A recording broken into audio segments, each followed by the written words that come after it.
Hey everyone, welcome back to another segment of Where Do We Go From Here? My name's Imran Khan, and I'm absolutely thrilled today to have Anna Winger joining me in a conversation to talk a little bit about the future of television and the impact of the current crisis on television. You might know Anna as the creator and producer and writer of shows like Deutschland 83, Deutschland 86, and soon another one of the seasons coming out, Deutschland 89, and also the creator of the wildly successful UNORTHODOX, which premiered on Netflix during the pandemic.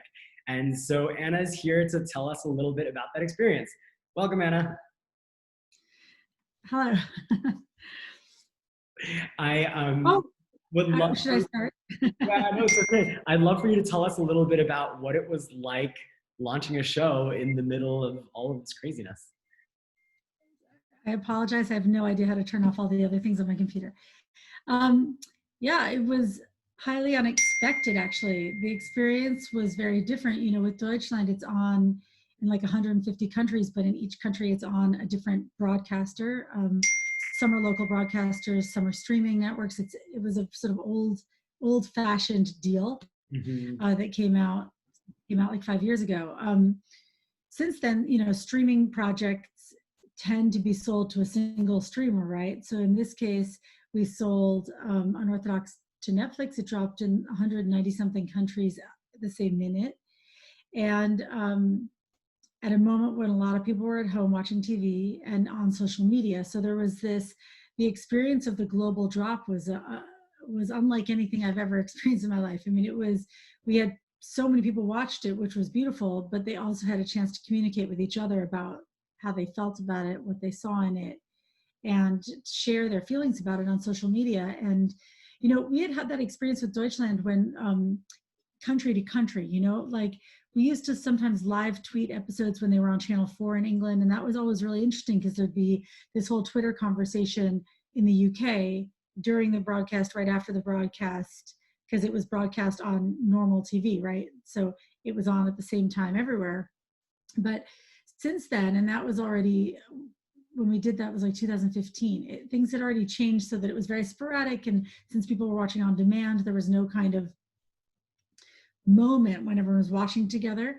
And the thing about the quarantine was that because everybody was, a lot of people, not everybody, but a lot of people in the world were watching TV around the same time and spending more time engaged with social media than they normally are, we had this sort of surreal conversation going on globally about the show, which was amazing because we were also sitting at home on our sofas, texting each other, me and Alexa, who created the show with me,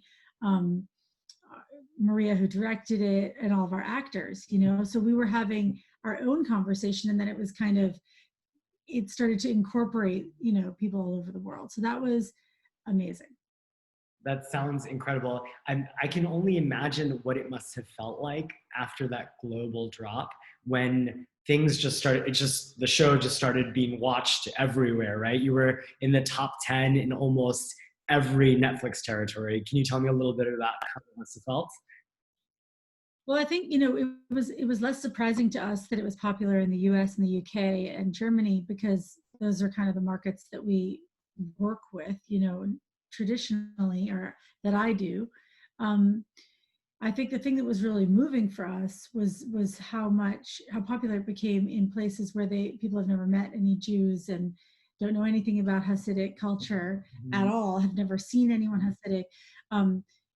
For example, in Latin America, I mean, there are of course some Jews in every place, but it was still, the show's been wildly popular in Latin America, in the Arab world, in Turkey, wow, in India, and where people are deeply related to Esty, to the main character, and that the show crossed borders of faith and culture and even gender has been deeply moving for us. I mean, it was our intention, and it's been incredibly satisfying that happened. You know, when we get notes from people in India or in, you know, Saudi Arabia, people reach out to us on social media or comment to each other, and you know, that's just, you know, that's what it's all about. You know, one of the things about working in a mainstream medium like television or whatever you want to call what streaming TV is.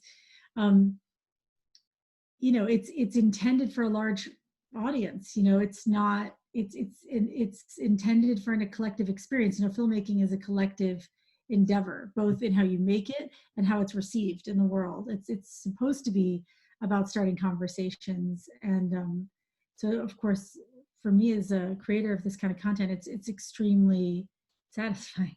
Yeah, I mean, it's like a producer's dream, right? To have that kind of perfect storm of situation coming together where people are tuned in. The show's just really well made, and it tells a story that you really want it to tell. And of course, the creative team behind it was just incredible. Well, thank you for joining me today to talk a little bit about what's going on in the world at the moment, right? So one of the things that I asked Anna was to tell us a little bit about how has the current crisis impacted the way we make TV, the way that she launched Unorthodox, with marketing and getting the word out there. And I'm really curious just to get a little bit of a perspective from you. What's been the impact? Well, of the quarantine and of the COVID-19 situation on the industry, I would say Unorthodox isn't really an example because we were lucky to finish it before Right. It started. We have obviously had the launch during this time, but that's it. I think it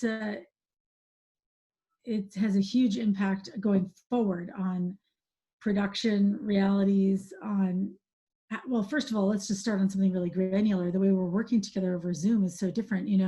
It really takes a village to make a TV show, and the way we're used to working is in person, and it's with a group of people. And there's a lot of arguing and talking over each other, and kind of getting to the heart of something that happens in a writer's room. I'm a writer first and foremost. I produce my own work, and sometimes the work of writers that I'm close to. But I see this work as being writer driven, not producer driven. Mm-hmm. And being a producer is kind of part of being a writer. So since the people that I'm working with closely are all writers too, or writer producers too, it's like we're used to being like in the thick of it with each other. And then obviously when you take that to production, I mean, when I think about how we were shooting this time last year, shooting Unorthodox all over Berlin, it was hot, it was gross. We were like sitting on street corners, like everybody was dirty. We were all in each other's pockets. The idea of having to be extremely germ phobic and clean and consumed with anxiety about that. It's like, it's so antithetical to the process that we're used to, and I would even say to the reason we do it. Mm-hmm. I think you get into this because you want collective experience and you want to be part of something intense and kind of crazy. And you find the other people who are as crazy as you to make these projects, and suddenly finding yourself behind a computer at home, like just seeing these people, beaming them in like you're on a spaceship, is not great. It's difficult. I find it difficult. I mean, I have 3 shows in development right now, and we're doing all of the development on Zoom or on, there's so many of these programs, WebEx, whatever, Teams, and Google Hangouts. Everybody has a different one. And, but in the end, the experience is more or less the same, which is that some of the chit chat around a conversation, like some of the stuff that's not, listen, the world's blowing up right now. There's incredibly intense politics to discuss. There's a lot of things that are keeping us up at night. We're all anxious about our health. We're anxious about American politics. There's just so much, right, at once. Right. And in a normal writer's room, you would allow an hour, 2 hours for that. Like we would chit chat, people unload. We started the Deutschland 86 writers room, I'll never forget, the day after the Trump election. And it was, I mean, for weeks, it was like we would have to like sort of weep for an hour before we Right. could even talk about anything else. And we but I will say as a writer, creative producer, whatever, it's an incredible thing to be able to channel your feelings about what you're experiencing, regardless of what you're writing. It absorbs what you're thinking about in the world. Like that's a huge part of the organic process of writing something and of writing something collectively, right? Like being in a writer's room, and that space has sort of been taken away from us because you get on Zoom and you already feel exhausted. You know, it's like there's a limit to how much time you can spend looking at their computer screen. You Right. feel, you know, everyone kind of wants to get on with it and get off with it, right? So that makes it challenging. And I miss that. You know, I miss hearing people like, you know, tell me how they couldn't sleep last night and that they're like been up all night, like weeping. You know, this is part of it. And it's so that from a creative standpoint, I think it's quite difficult. I mean, I suppose we'll get used to it and we'll get past it and we'll get through it.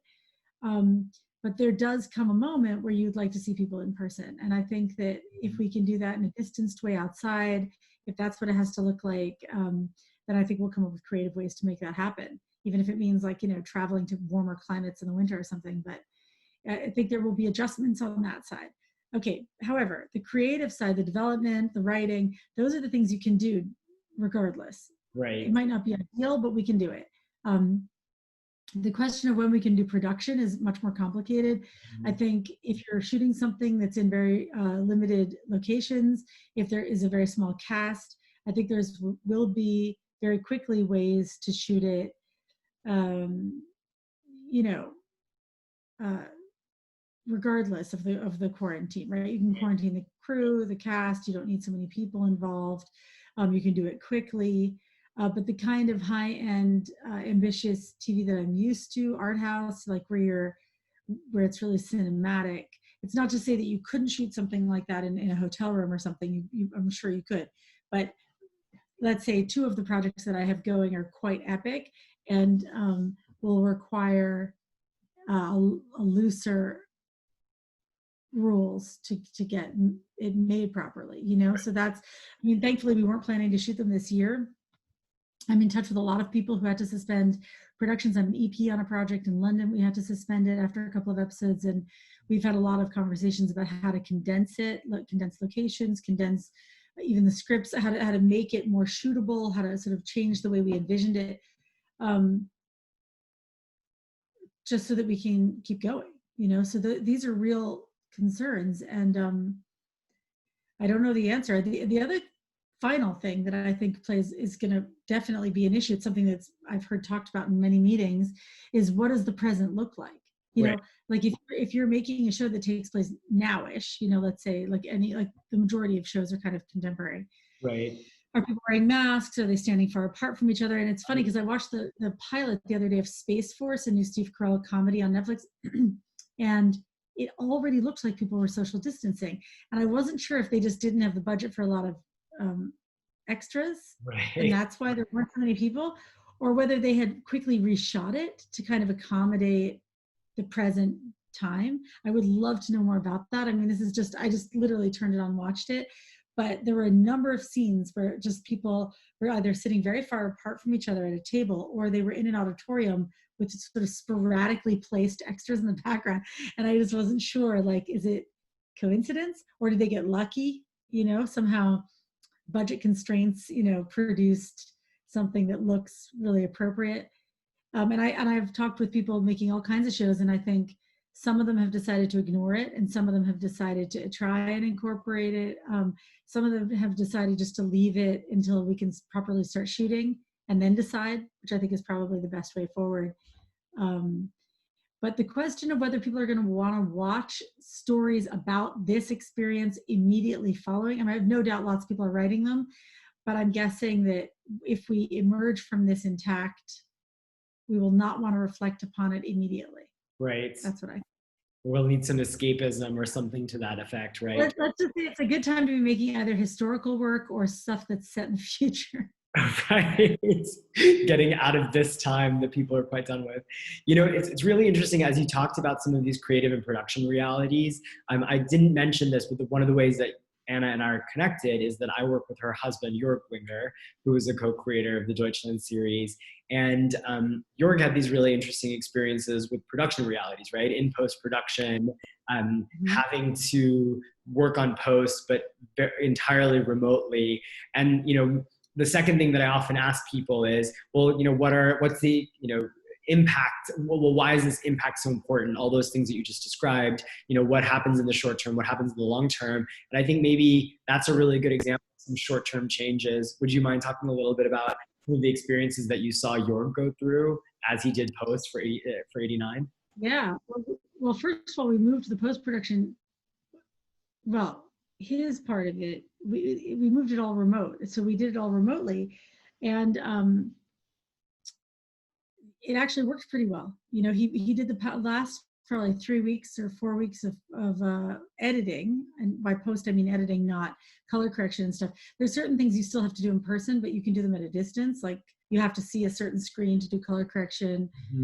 Sound mix would be difficult to do remotely, just because once you filter things through technology, it gets harder to evaluate it. But with post production, you know, he did it remotely. And you know, I was talking with somebody from Netflix who I work with, and she was saying, you know, increasingly, I mean, if we can improve the technology by which we do these kinds of things, you know, whether it's weighing in on post-production from afar, or even watching what they're shooting on set with the video village, but from your office, as opposed to having to go to set always, you know, right. Then we can also reduce business travel, which I think is in everyone's interest, and has already, I mean, in certain ways, we already were talking about that. You know, we do an enormous amount in this industry, enormous amount of like superfluous travel that's like bad for the environment. And last year at my company, we made a decision not to fly anymore within Northern Europe. So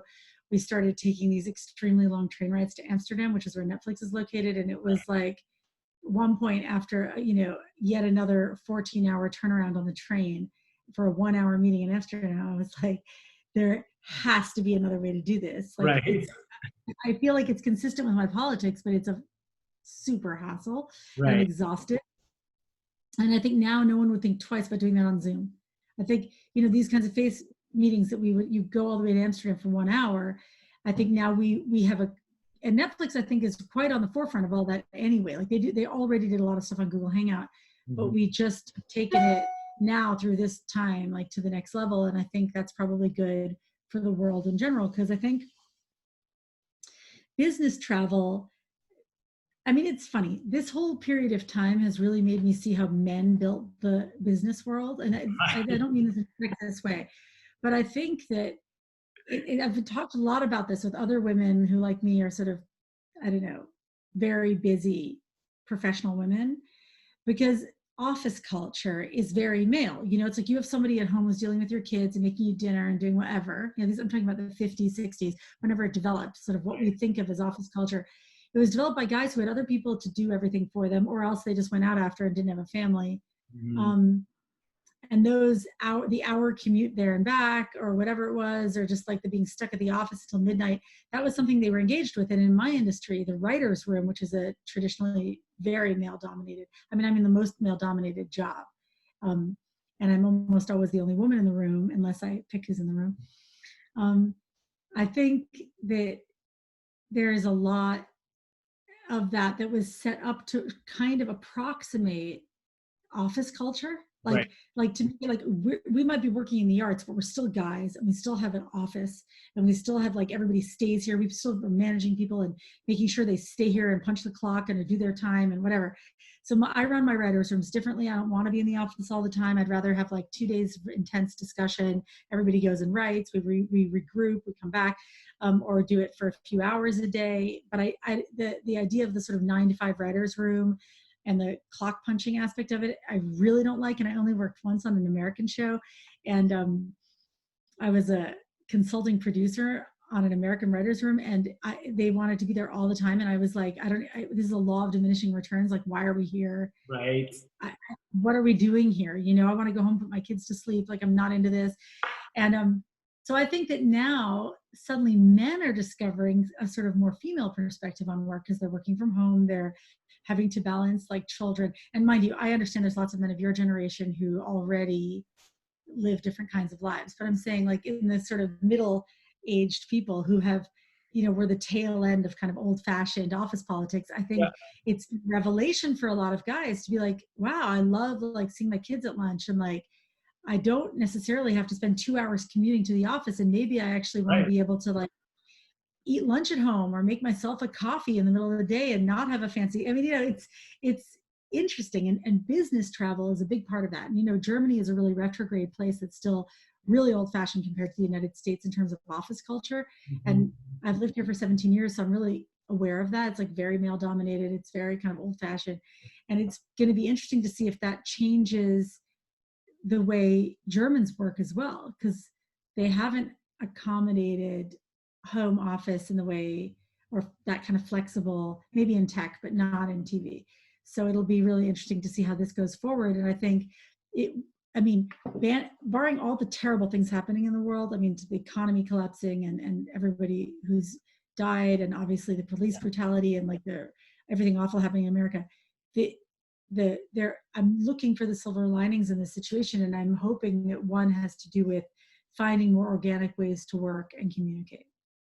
This leads right into kind of the next question that I would ask, right, about where do we go from here? But before I ask that question, I do have to comment about working in an office culture in Germany. Even though it was a tech office culture, as you know, it's really grating. And actually, it's something that I've been thinking about quite a bit, to think, well, exactly what's going to happen as a consequence of this, right? A lot of parents, both parents, having to homeschool, be around their kids, and very responsible for the goings on of what's happening at home. So I've been it's been an interesting experiment watching that from the people that I've been interacting with.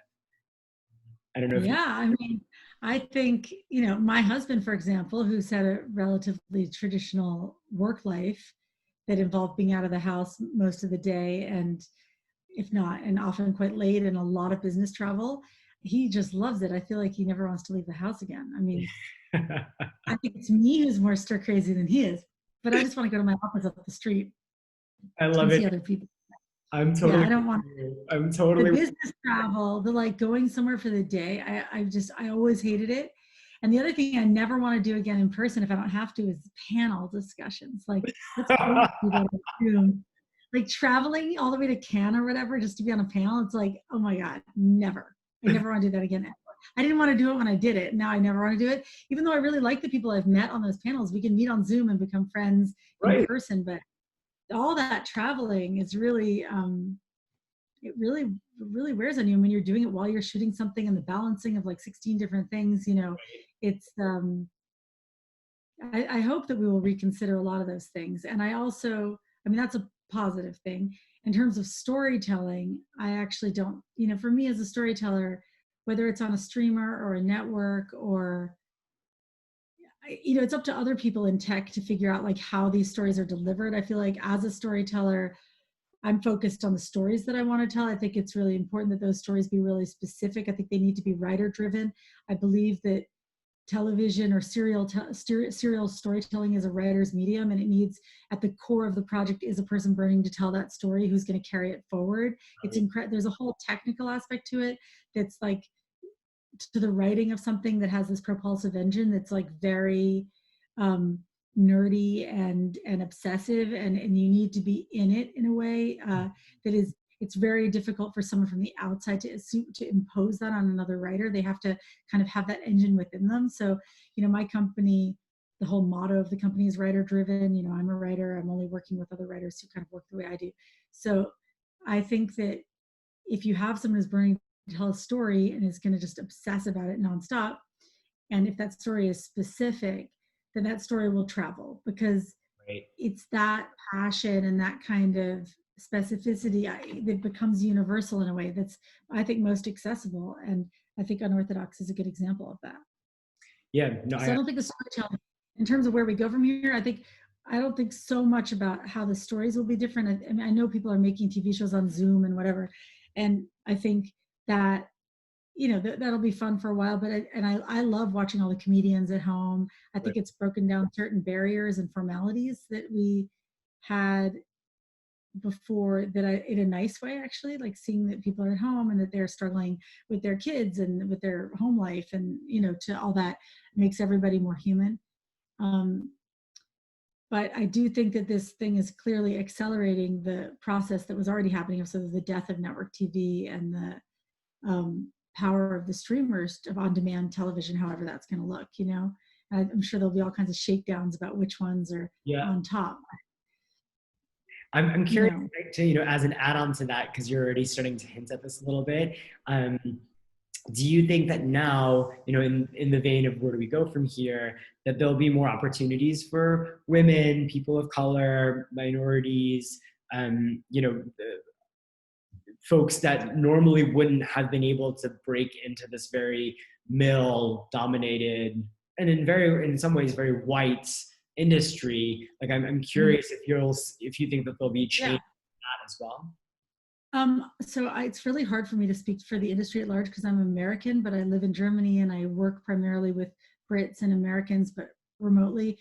Um, but I think that if you're talking about the specificity of storytelling and things being writer driven, then I think that it's obvious that you need to find people who have really strong individual voices, different stories to tell, and people who can own those stories as they tell them, you know? So I think that there's a lot of that or in an ideal world, and if you're not stupid, I mean, if we're let's look at it from a business standpoint. If Right. you're the person running a business and who you're going to hire, then for sure it would be an advantage to seek out people with really unique specific voices who have a lot of passion for what they want to say. I mean, that to me is only an advantage, you know.